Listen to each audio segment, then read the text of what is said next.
Hi Andy, good evening. Today I would like to talk about how you remember things, especially the numbers. Judiciary aspirants కానీ CA వాళ్ళకి కానీ CS చదివే వాళ్ళకి కానీ lawyers కానీ section numbers గుర్తుపెట్టుకున్నది చాలా important. దాని ఇంపార్టెన్స్ అనేది మనకి డే టు డే లైఫ్లో చాలా ఎక్కువగా కనపడుతూ ఉంటుంది. బట్ మనం చాలా బుక్స్లో చదివే ఉంటాము. చాలామంది టీచర్స్ మనకి చాలా చెప్పే ఉంటారు. బట్ ఏ టీచరు కూడా మనం దాన్ని ఎలా చదవాలి అన్నది మనకి చెప్తారు, కానీ ఎలా గుర్తుపెట్టుకోవాలి అన్నది మనకి చాలా తక్కువ మంది టీచర్స్ మాత్రమే చెప్తారు. అలాగే మనం చదువుకున్న ఇన్ఫర్మేషను మన బ్రెయిన్లో ఎలా స్టోర్ చేసుకోవడం కూడా ఇంపార్టెంట్. మన బ్రెయిన్లో ఎలా స్టోర్ చేసామన్నది చాలా ఇంపార్టెంట్. ఎందుకంటే మనం స్టోర్ చేసిన ఇన్ఫర్మేషను మనకు అది ఎగ్జామ్ అప్పుడు కానీ, ఇంటర్వ్యూ అప్పుడు కానీ, లేదంటే కోర్టు ప్రొసీడింగ్ జరుగుతున్నప్పుడు కానీ అది మనకి గుర్తు రాకపోతే మనం ఎంత చదివినా, ఎన్నిసార్లు రివైజ్ చేసినా అది ఫ్యూటైల్ అవుద్ది. మనకు అది అంత యూస్ఫుల్గా పరిగణించదు. ఎందుకంటే మనకి unless we have put those things in to use, అది అప్పుడు అలా యూజ్ చేయలేనప్పుడు ఇంకా మనం ఏం నేర్చుకున్నా, ఎవరి దగ్గర నేర్చుకున్నా అది వేస్టే. కాబట్టి సో నేనేమంటానంటే, మనం చదివేటప్పుడే దాన్ని ఒక స్ట్రక్చర్డ్ మేనర్లో చదివితే మనకు అది స్టోర్ చేసుకునేటప్పుడు ఈజీగా స్టోర్ అవుద్ది బ్రెయిన్లో. రిట్రీవింగ్, రీకలెక్షన్ కూడా చాలా ఈజీగా ఉంటుంది. సో ఇవాళ మనం ఏం చెప్తున్నామంటే, మన మేజర్ టాపిక్ ఏంటంటే సెక్షన్ నెంబర్స్ని ఎలా గుర్తుపెట్టుకోవాలి. ఎందుకంటే సెక్షన్ నెంబర్స్ అనేది చాలా నెంబర్ ఆఫ్ సెక్షన్ నెంబర్స్ ఉంటాయి. సెక్షన్ నెంబర్స్ అనే కాదు, ఈవెన్ మనకి ఆర్డర్స్ ఉంటాయి, రూల్స్ ఉంటాయి, చాప్టర్స్ ఉంటాయి, షెడ్యూల్స్ ఉంటాయి. ప్రతిదీ మనకి అన్నీ కూడా నెంబర్తో రిలేటెడ్ అయ్యే ఉంటాయి.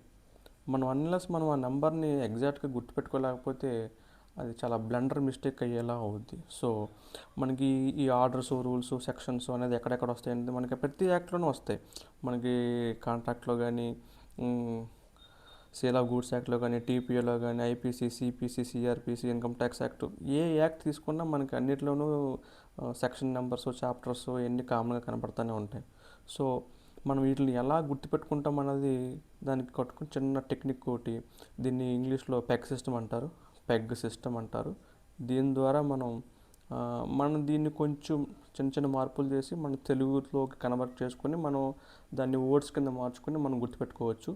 సో ఇది మేజర్ మనం ఎక్కడ మిస్టేక్ చేస్తామంటే, మనకి 3-8 కొంచెం కొంతమంది ఆడియో మెమరీ మీద డిపెండ్ అయి ఉంటారు. వాళ్ళకి ఏంటంటే వన్స్ వాళ్ళు వింటే వాళ్ళు మర్చిపోరు. కానీ కొంతమందికి వాళ్ళు చూస్తేనే కానీ దాన్ని గుర్తుపెట్టుకోవడం అంత ఈజీ టాస్క్ కాదు వాళ్ళకి. సో కొంతమంది విజువల్ మెమరీ మీద ఎక్కువ డిపెండ్ అయి ఉంటారు. అలా విజువల్ మెమరీ మీద డిపెండ్ అయి ఉన్న వాళ్ళకి 3కి 8కి పెద్ద కన్ఫ్యూజన్ ఉంటుంది. రెండు ఒకలా అనిపిస్తుంటాయి. 4, 7కి, 6కి, 9కి ఈ రెండు కొంచెం విజువల్గా ఒకలానే ఉంటాయి. కాబట్టి ఇలాంటి నెంబర్స్ చదివినప్పుడు బాగానే ఉంటుంది, చూసినప్పుడు బాగానే ఉంటుంది, కానీ సడన్గా మనం దాన్ని రికలెక్ట్ చేసుకోవాలంటే కన్ఫ్యూజ్ అయ్యి మిస్టేక్ చేసే ఛాన్సెస్ చాలా ఎక్కువ ఉంటాయి. సో ఇలాంటి వాళ్ళకి ఏంటంటే, ఎస్పెషల్లీ విజువల్ మెమరీ మీద డిపెండ్ అయ్యి ఉన్న వాళ్ళకి ఈ నెంబర్స్ గుర్తుపెట్టుకునేది చాలా కష్టం. సో అన్లెస్ అవి బాగా ఫ్రీక్వెంట్గా వాడే సెక్షన్ నెంబర్స్ అయితే తప్ప మిగతావి గుర్తుపెట్టుకోవడం చాలా కష్టం. సో దానికోసమే మనం ప్రతి 0 to 9 వరకు ఉన్న నెంబర్స్ని, అంటే 0 to 9 ఈ వీటి ద్వారానే మనం ఏ నెంబర్ని చేసినా వీటి ద్వారానే చేస్తాం. కాబట్టి ప్రతి ఒక నెంబర్కి ఒక అచ్చులు, హల్లులు అని మీరు వినే ఉంటారు. మనం అచ్చుల్ని వాడడం, హల్లుల్నే వాడతాం. ఎందుకంటే ఈ అచ్చుల్ని మనం వాటితోటి మనం మీనింగ్ఫుల్ వర్డ్స్ చేయలేం. కాబట్టి హల్లుల ద్వారానే మనం మీనింగ్ఫుల్ వర్డ్స్ చేయగలం. కాబట్టి వాటినే మనం తీసుకుంటాం. సపోజ్ ఇది పెగ్ సిస్టంలో మనం మేజర్గా వాడేది ఏంటంటే 0 to 9 ఇవి వాడతాం. ఆ 0కి ఇవి ఎస్, జెడ్, ఎస్హెచ్ఏ, షా, తెలుగులో సా, సే, షా వాడతాం.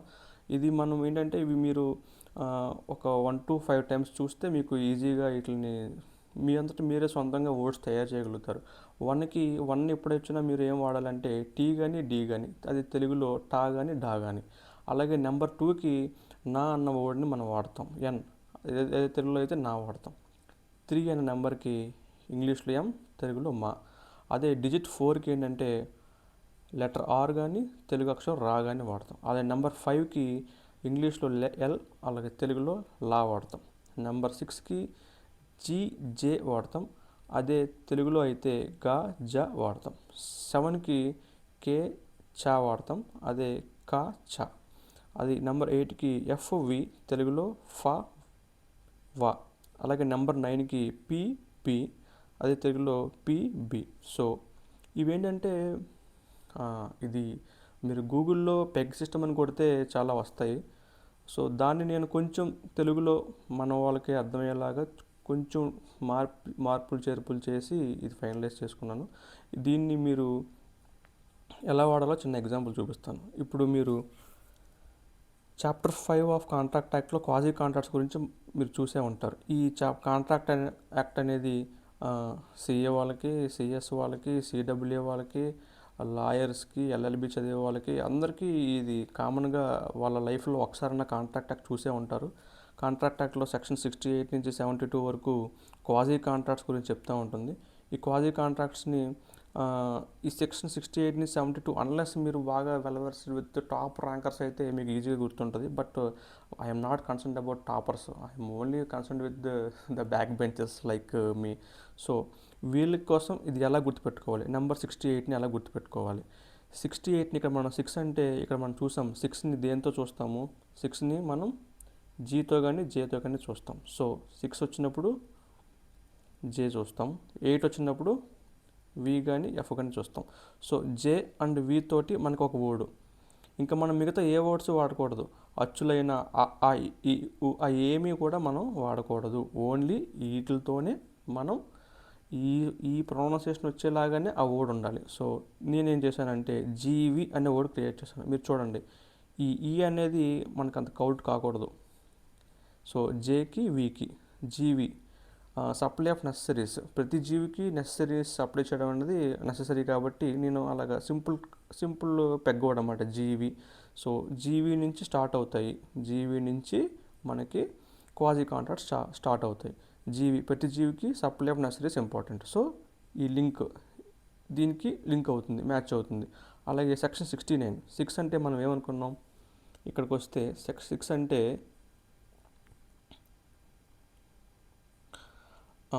జే, 9కి పి కానీ బి కానీ. సో 6కి జే వాడాను, బికి 9 వాడాను. Job, payment by interested person. మీకు జాబ్ చేసే వాళ్ళకి పేమెంట్ చేస్తేనే ఇంట్రెస్ట్ వస్తుంది. సో అదొక లింక్, మీరు ఎలాగని అనుకోవచ్చు. మీరు ఎలాంటి వర్డ్ని క్రియేట్ చేయొచ్చు, మీరు అక్కడ ఉన్న సబ్జెక్ట్లో ఉన్న దానికి ఎలాగని దాన్ని లింక్ చేయాలి. సో ఇది లింకింగ్ అనమాట. ఇది ఏంటంటే సింపుల్ టెక్నిక్, లింకింగ్ అనమాట. సో ఇప్పుడు సెక్షన్ 69కి జాబ్ అనే పెగ్ వర్డ్ క్రియేట్ చేశాను. ఈ జాబ్కి ఇక్కడ టాపిక్కి ఏం క్రియేట్ చేశానంటే పేమెంట్ బై ఇంట్రెస్ట్ పర్సన్. ఎవరు పేమెంట్ చేస్తారు, జాబ్తో ఇంట్రెస్ట్గా చేసిన వాళ్ళకైతేనే జాబ్ వాళ్ళు ఇంట్రెస్ట్గా చేస్తారు అన్నది ఆ లింక్ క్రియేట్ చేశాను. అలాగే సెక్షన్ 70కి 7 అంటే కే, 0కి ఎస్, పైన చెప్పినట్టు ఇక్కడ చెప్పినట్టు ఎస్ వచ్చింది కదా, కాశీ. దానికి ఇప్పుడు ఏం చేశాను, కాశీ చేశాను. సో నాన్ గ్రాచ్యుటస్ యాక్ట్స్, దీనికి కూడా కాశీ తీసుకెళ్ళాలి అంటే తీసుకెళ్తాను అంటాడు, అది గ్రాచ్యుటస్ యాక్ట్ కాదు, డబ్బులు ఇచ్చే తీసుకెళ్తాను అంటాడు. సో కాశీ అంటే ఒక సాగ్రెడ్ ప్లేసు, అక్కడ అంతా గ్రాటిట్యూడ్తో వెళ్ళాలి. అలాగే ఏదైనా లింక్ క్రియేట్ చేసుకోవచ్చు. నాకు కన్వీనియంట్ కోసం ఈ ఎస్ అనే తోటి, కే తోటి, ఈ 0 అనే ఎస్ తోటి ఈ కాశీ అనేది నేను క్రియేట్ చేసుకున్నాను. మీకు అలానే కాదు, మీకు కన్వీనియంట్, మీకు తెలిసిన వర్డ్, మీరు కంఫర్టబుల్ ఫీల్ అయ్యే వర్డ్ ఏదైనా మీరు క్రియేట్ చేసుకోవచ్చు. సో కాశీకి నాన్ గ్రాచ్యుటస్ యాక్ట్స్. అలాగే 71, 7 అంటే కే, టీఆర్డి ఫర్ 1. సో ఇక్కడ మనం చూసాం కదా, 1కి టీ కానీ డి కానీ. సో కేని కిడ్తో చూసుకున్నాను. కిడ్ చిన్నపిల్లలకి ఆబ్వియస్గా వాళ్ళు బయట తిరుగుతున్నప్పుడు ఏదో దొరుకుతూనే ఉంటాయి. సో కిడ్ ఎప్పుడైతే రాగానే ఫైండర్ ఆఫ్ గూడ్స్ వస్తుంది. అలాగే 72, 7 అంటే సి కానీ కే కానీ అనుకున్నాం కదా, సి పెట్టాను. 2కి ఎన్, క్యాన్. సో ఎవరన్నా మిస్టేక్గా ఒకరికి ఇవ్వబోయి ఇంకొకరికి క్యాన్ ఇచ్చారు, లేదంటే కొహెర్షన్ చేసి ఒకరి దగ్గర నుంచి ఇంకొకరు క్యాన్ లాక్కున్నారు. సో అలాగా ఈ 68 నుంచి 72 వరకు మనం ఈజీగా ఈ వర్డ్స్ని గుర్తుపెట్టుకొని ఈ కంటెంట్ని మనం ఎగ్జామ్లో కానీ ఇంటర్వ్యూలో కానీ రీప్రొడ్యూస్ చేయగలం. ఇలాగే ఓన్లీ ఎగ్జాంపుల్గా నేను కాంట్రాక్ట్ యాక్ట్ తీసుకున్నది ఎందుకంటే అందరికీ ఇది కంఫర్టబుల్ ఫీల్ అవుతారని కాంట్రాక్ట్ యాక్ట్ తీసుకున్నాను. ఫర్దర్గా మా ఛానల్ నుంచి ఏ వీడియో వచ్చినా కూడా మేము ఏదైనా వర్డ్ రెఫర్ చేస్తే అది ప్యూర్గా పెగ్ సిస్టమ్ బేస్ చేసుకుని మేము ఆ వర్డ్ క్రియేట్ చేసి ఉంటాము. సో ఫ్యూచర్లో కూడా ఈ వీడియో అనేది ఫర్దర్ రెఫరెన్స్గా ముందు మేము ఏ వీడియో చేసినా అప్పుడు వాళ్ళకి అది ఉపయోగపడుతుంది. అలాగే ఇప్పుడు మళ్ళీ నెక్స్ట్లోనికి వెళ్దాం. మిగతా సెక్షన్ కూడా చూద్దాం. శాంపుల్స్ నేను చేసినవి. సెక్షన్ 124 అనేది ఇండిమ్యూనిటీ గురించి చెప్తుంది. ఇండిమ్యూనిటీ డిన్నర్కి తీసుకెళ్తానని ఒక హస్బెండ్ వాళ్ళ వైఫ్కి గ్యారంటీ ఇచ్చాడు. తీసుకెళ్ళకపోతే నేను ఇండిమ్నిఫై చేస్తా అన్నాడు. ఆ డిన్నర్ అనేది వచ్చినప్పుడల్లా మీరు ఇండిమ్యూనిటీ గురించి ఈజీగా చెప్పచ్చు. మీరు డిన్నర్ డి అంటే 1కి డి, 2కి ఎన్, 4కి ఆర్. సో 124ని మీరు డిన్నర్ అని గుర్తుపెట్టుకోవచ్చు. అలాగే 126 కూడా 1 అంటే టీ, 2 అంటే ఎన్, 6 అంటే జా. తనూజ గ్యారంటీ ఇచ్చింది. డిన్నర్ తీసుకెళ్ళడానికి తనూజ గ్యారంటీ ఇచ్చింది. సో గ్యారంటీ అని మీరు తనూజ అని గుర్తుపెట్టుకుంటే మీరు గ్యారంటీ అనేది గుర్తుంటుంది. అలాగే తనూజ అనేది మీరు ఎప్పుడైతే గుర్తుపెట్టుకుంటారో ఈ టీ తనూజ నుంచి టీ నుంచి 1, ఎన్ నుంచి 2, జా నుంచి 6, 126 ఈజీగా. అలాగే ప్లెడ్జ్కి ఎప్పుడైనా మీరు ఏదైనా వస్తువు ప్లెడ్జ్ చేసినప్పుడు మీకు ఒక టోకెన్ ఇచ్చారనుకుందాం. టోకెన్ టీ అంటే 1, కే అంటే 7, ఎన్ అంటే 2. సో టోకెన్ అన్న వర్డ్ మీరు ఎప్పుడన్నా దాన్ని ఇన్ని నెంబర్స్లో అది 172, సెక్షన్ 172. అలాగే సెక్షన్ 182కి టిఫిన్ అని నేను రాసుకున్నాను. ఒక ప్రిన్సిపల్ తనకి టిఫిన్ తెచ్చిపడడానికి ఒక ఏజెంట్ని నియమించుకున్నాడు. సో టిఫిన్ తేవడానికి ప్రిన్సిపల్ ఏజెంట్ని నియమించుకున్నాడు. టిఫిన్ అంటే ఏంటి? టిఫిన్ అంటే ఇక్కడ 1 for T, 8 for F, 2 for N.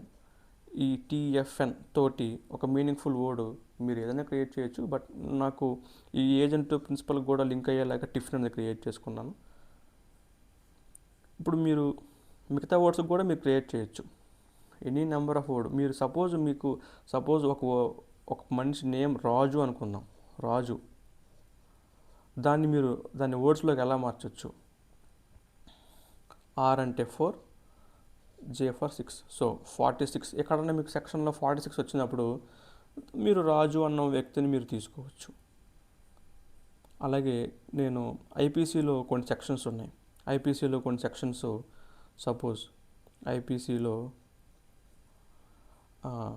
Unsound mind persons వాళ్ళకు వచ్చే జనరల్ ఎక్సెప్షన్స్లో ఫైర్ నేను అనుకున్న వర్డ్. నేను ఎప్పుడు ఫైర్ అనుకున్న అన్సౌండ్ మైండ్ పర్సన్ జనరల్ ఎక్సెప్షన్స్లో వచ్చే సెక్షన్ అనమాట అది. ఎఫ్ అంటే 8, ఆర్ అంటే 4. సో సెక్షన్ 4 అనేది ఒక అన్సౌండ్ మైండ్ పర్సన్ ఫైర్తో చేస్తున్నప్పుడు ఫైర్ని మిస్యూజ్ చేసి ఎవరికన్నా గాయపరిచినప్పుడు అతను అన్సౌండ్ మైండ్ని క్లెయిమ్ చేసుకోవడం కోసం ఈ సెక్షన్ 84 అనేది వాడతాడు.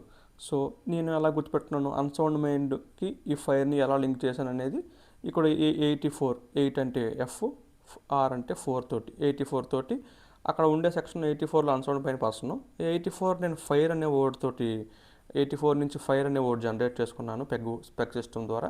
ఈ ఫైర్ని ఈ అన్సౌండ్ పర్సన్ తోటి లింక్ చేసుకున్నాను. సో నేను పాత ఐపీసీలో ఈ సెక్షన్ నేను ఎప్పుడూ మర్చిపోను. అలాగే 82 ఉంటుంది. అదేంటి? 8 అంటే వి, 2 అంటే ఎన్, వ్యాన్.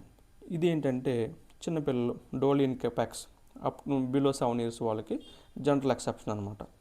సో ఒక చిన్నపిల్లవాడు వ్యాన్ తోటి ఎవరైనా గుద్దేశాడు, బిలో 7 years వాడు. అది రిడిక్యులస్గా మీకు అనిపించవచ్చు. ఒక చిన్నపిల్లోడు 7 ఏళ్ళోడు వ్యాన్ తోలడం ఏంటి, గుద్దటం ఏంటి. బట్ మనకి ఎంత అబ్జర్వ్డ్గా ఉంటే అది అంత బాగా గుర్తుంటుంది. సో ఎప్పుడైతే నేను ఆ సెక్షన్ 82 అని రాగానే అది నాకు ఈజీగా అది బిలో 7 years డోలీ ఇన్ కెపాక్స్ అనే సెక్షన్ నాకు ఈజీగా గుర్తుంటుంది. సో ఇది పెగ్ సిస్టమ్. కాకపోతే దీనికి కూడా కొన్ని ఇన్హరెంట్ లిమిటేషన్స్ ఉన్నాయి. అదేంటంటే ప్రతి నెంబర్కి ప్రాపర్ వర్డ్ అనేది అవ్వచ్చు, అవ్వకపోవచ్చు. సో అలాంటప్పుడు మాత్రం మనకు వేరే ఆల్టర్నేటివ్ లేదు, మనం దాన్ని గుర్తుపెట్టుకోవాల్సిందే. ఓన్లీ ఆ 70% టైం ఇది గ్యారంటీగా వర్కౌట్ అవుద్ది. తర్వాత వర్డ్ అవైలబుల్గా ఉన్నా అది మన కంటెక్స్ట్లో అన్ఫిట్ అవ్వచ్చు. ఇప్పుడు 46 తోటి మనం మనకి 46 అని ఏదైనా సెక్షన్ వచ్చినప్పుడు మనం ఒక వర్డ్ దాన్ని జనరేట్ చేసినప్పుడు ఆ వర్డ్ ఆ సెక్షన్కి కనెక్ట్ అవ్వచ్చు అవ్వకపోవచ్చు.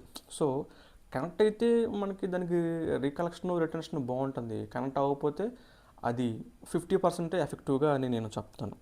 సో ఇంకొకటి మూడో ఒక ఇన్హరెంట్ లిమిటేషన్ నేను అనుకున్నది ఏంటంటే, ఇప్పుడు ఈ సెక్షన్ సపోజ్ ఎగ్జాంపుల్ సెక్షన్ 70 ఉందనుకుందాం. ఈ సెక్షన్ 70 అనేది ఐపీసీలో ఉంటుంది, సిపిసిలో ఉంటుంది, సిఆర్పిసిలో ఉంటుంది, అన్నిట్లోనూ ఉంటుంది. మ్యాక్సిమం అన్నిట్లోనూ సెక్షన్ 70 అనేది మేజర్ యాక్ట్లో ఎక్కువ నెంబర్ ఉన్న సెక్షన్లో గ్యారంటీగా వస్తుంది. సో ఈ సెక్షన్ 70తో ఎన్ని మీనింగ్ఫుల్ వర్డ్స్ చేయగలం? ఇప్పుడు మనకి చాలా యాక్ట్స్ ఉంటాయి, కానీ ఎన్నిట్లో మనం మీనింగ్ఫుల్ వర్డ్ చేయగలం? ఎన్నిటికి అది లింక్ అవుద్ది అన్నది ఇండివిజువల్ నాలెడ్జ్, ఇండివిజువల్ క్రియేటివిటీ, వాళ్ళ లైఫ్లో కొన్ని మీనింగ్ఫుల్ వర్డే అవసరం లేదు. కొంతమంది దాన్ని కస్ వర్డ్స్ కింద, ఆఫెన్సివ్ వర్డ్స్ కింద ఏదన్నా క్రియేట్ చేసుకోండి. బట్ అల్టిమేట్ గోల్ ఏంటంటే రిటెన్షన్. మీరు దాన్ని ఎంత బాగా గుర్తుపెట్టుకున్నారు, ఎంత బాగా రీకలెక్ట్ చేసుకున్నారు అన్న దాని మీదే మీ సక్సెస్ డిపెండ్ అయి ఉంటుంది. ఎస్పెషలీ లా స్టూడెంట్స్కి ఆ సెక్షన్ నెంబర్స్ని మీరు ఎగ్జామ్స్లో కోడ్ చేయకపోతే అది అంత బ్యూటిఫుల్గా రిఫ్లెక్ట్ అవ్వదు పేపర్ కరెక్ట్ చేసేవారికి. So in my opinion, remember as much as you can using the methods that suits you best. So ఇది నా దృష్టిలో కొన్ని లిమిటేషన్స్. మీరు సొంతంగా మీరు వర్డ్స్ క్రియేట్ చేసుకోలేనప్పుడు ఈ ప్రాంప్ట్ని, ఇప్పుడు ఇక్కడ ఉన్న ప్రాంప్ట్ని మీరు టైప్ చేస్తే చాట్‌జీపీటీలో మీకు చక్కగా అదే 4-5 వర్డ్స్ని, మీకు సూటబుల్ వర్డ్స్ని అదే ఇస్తుంది. కొత్త వర్డ్స్ని కూడా అది ఆర్టిఫిషియల్గా మీ కోసం జనరేట్ చేస్తుంది. అది సబ్జెక్ట్ టు యువర్ యూసేజ్, దాన్ని మీరు యూస్ చేసుకోవచ్చు. అలాగే మీ వర్డ్స్ ఎంత యూనిక్గా ఉంటే అంత బాగా మీకు అది రిటెన్షన్ అవుద్ది. తర్వాత ఫైనల్గా నేను కంక్లూడ్ చేసేది ఏంటంటే రిపిటేషన్ ఇస్ ద కీ. ఏదో ఒకసారి చూడంగానే మీకు చాలా హార్డ్గా అనిపించవచ్చు. సగం మందికి ఇన్ మై ఒపీనియన్ అర్థం కూడా అయి ఉండకపోవచ్చు. సో ఎవరైతే అర్థం చేసుకోగలుగుతారో వాళ్ళు లక్కీ. ఎందుకంటే వాళ్ళకి ఒక కొత్త టూల్, కొత్త ఇన్ఫర్మేషన్, కొత్త నాలెడ్జ్ వాళ్ళ చేతిలో ఉంటుంది. సో ఆబ్వియస్గా వాళ్ళు బెనిఫిట్ అవుతారు. ఈవెన్ మీకు అర్థం కాకపోతే 1-2 సార్లు చెక్ చేయండి. ఇదే కీ, ఇదే జస్ట్ లైక్ ఇంగ్రీడియంట్స్ అనమాట. ఈ 0 to 9 అనే ఇంగ్రీడియంట్స్ తోటి మీరు ఏ రెసిపీ అయినా చేయొచ్చు. నేను జస్ట్ మీకు ఇంగ్రీడియంట్స్ ఇచ్చాను, మెథడ్స్ ఇచ్చాను. మీరు దాంతో ఎలాంటి వర్డ్ క్రియేట్ చేస్తారు, దానికి ఎలా లింక్ చేసుకుంటారు అన్నది ఇండివిజువల్ క్రియేటివిటీ మీద డిపెండ్ అయి ఉంటుంది. Up to you. But this is the best I can do. Best you can also do. ఎందుకంటే మీరు ఇండివిజువల్గా సెక్షన్ నెంబర్స్ని గుర్తుపెట్టుకోవడం కంటే ఇది చాలా బెస్ట్ పాసిబుల్ వే అని నేను ఫీల్ అవుతాను. ఎందుకంటే మీరు సింపుల్గా ఇక్కడ ఈ ఎగ్జాంపుల్లో చూపించినట్టు ఈజీగా మీరు చాప్టర్ 5లో 5 సెక్షన్స్ ఉంటాయి. జీతో స్టార్ట్ అవుతుంది. ఇలా సింపుల్గా ఇదేంటంటే మీరు you have to interact with your bare acts. మీరు మీ బేర్ యాక్ట్స్తో ఎలా ఇంటరాక్ట్ అవుతారు అన్నది ఇంపార్టెంట్. మీరు ఆ సెక్షన్ చూడంగానే, ఆ సెక్షన్ నెంబర్ చూడంగానే ఎలాంటి మీనింగ్ఫుల్ వర్డ్ క్రియేట్ చేశారు సెక్షన్ నెంబర్ తోటి, ఈ పెగ్ సిస్టమ్ని వాడి దానికి ఎలా లింక్ చేశారు. అదే మీరు ఇనీషియల్గా మీరు పెట్టే ఎఫర్ట్స్. మీరు ఇనీషియల్గా ఒక 1 డే, ఒక హాఫ్ డే మీరు ఆ బేర్ యాక్ట్తో టైం స్పెండ్ చేస్తే ఈజీగా ప్రతి నెంబర్కి ఒక వర్డ్ వస్తుంది. ఆ వర్డ్ని మీరు ఆ బేర్ యాక్ట్ దగ్గర రాసుకుంటే ఫర్దర్గా మీరు నెక్స్ట్ టైం రెఫర్ చేసేటప్పుడు మీరు ఆబ్వియస్గా మీకు ఈజీగా గుర్తుంటుంది. 1 or 2 టైమ్స్ ఫ్రెండ్స్తో డిస్కస్ చేసినా కూడా మీరు దాన్ని ఈజీగా గుర్తు పెట్టుకోగలరు. So hope this session will be useful to you in your future endeavours. If any doubts please comment in below. Thank you.